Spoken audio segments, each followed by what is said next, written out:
வணக்கம். Dental X-rays.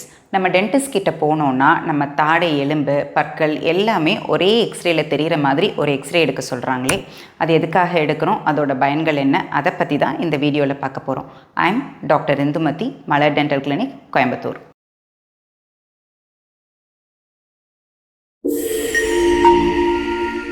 நம்ம பற்களை பொறுத்த வரைக்கும் அதோட 1/3, அதாவது மேல் பகுதி, அந்த க்ரௌன் பார்ட் மட்டும்தாங்க நம்மளுக்கு வெளியில் தெரியுது. மிச்சம் 2/3 வேர் பகுதி எல்லாமே எலும்புக்குள்ளே தான் மறைஞ்சிருக்கு. அதனால் இப்போ நம்ம பல்லு வலி அப்படின்னு டென்டிஸ்ட் கிட்ட போனோன்னா பல்லில் இருக்கிற சொத்தை எந்த அளவுக்கு ஆழமாக இருக்குது அப்படிங்கிறத தெரிஞ்சுக்காம அந்த பல்லை எடுக்கிறதா, வேர் சிகிச்சை பண்ணுறதா, இல்லை அடைச்சி காப்பாற்றிக்கலாமா அப்படின்னு முடிவு பண்ணவே முடியாது. ஸோ அதனால் அந்த பல்லுக்கு மட்டும் ஒரு குட்டி எக்ஸ்ரே எடுத்து நாங்கள் பார்ப்போம்.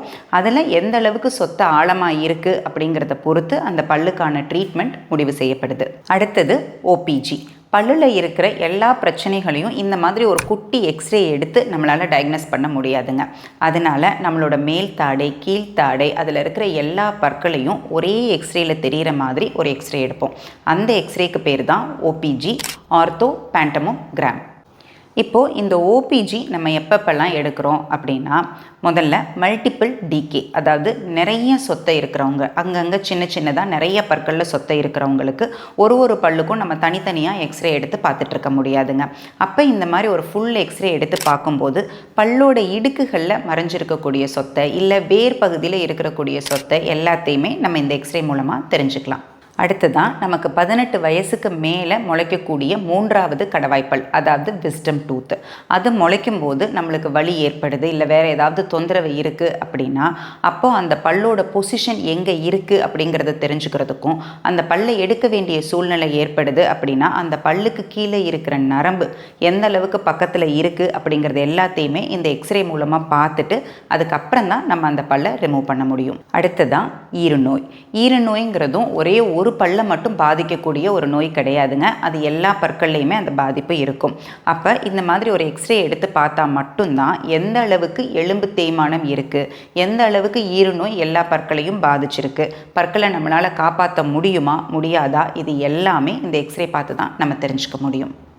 அடுத்தது, பல்லு இல்லாத இடத்துல நம்ம டென்டல் இம்ப்ளான்ட்ஸ் போடணும் அப்படின்னா, கீழ்த்தாடையாக இருந்துச்சு அப்படின்னா எலும்போட ஹைட் எவ்வளோ இருக்குது, அதுக்கு கீழே போகக்கூடிய நரம்பு எந்த அளவுக்கு பக்கத்தில் இருக்குது அப்படிங்கிறத பார்க்குறதுக்கும், அதே இது மேல் தாடையாக இருந்துச்சு அப்படின்னா நம்மளுக்கு இருக்கக்கூடிய சைனஸ் எந்த அளவுக்கு பக்கத்தில் இருக்குது அப்படிங்கிறத பார்க்குறதுக்காகவும் இந்த எக்ஸ்ரே கண்டிப்பாக தேவைப்படும். அடுத்ததான், நம்ம கீழே விழுந்து ஏதாவது நம்மளுக்கு அடிபட்டுட்டாலோ, இல்லை ரோட் டிராஃபிக் ஆக்சிடென்ட் ஏதாவது நேர்ந்தாலோ, தாடை எலும்புகளில் முறிவு ஏதாவது இருக்கா அப்படிங்கிறத நம்ம பார்க்குறதுக்கு ஃபஸ்ட்டு நம்ம இந்த எக்ஸ்ரே எடுத்தால் மட்டும்தாங்க பார்க்க முடியும்.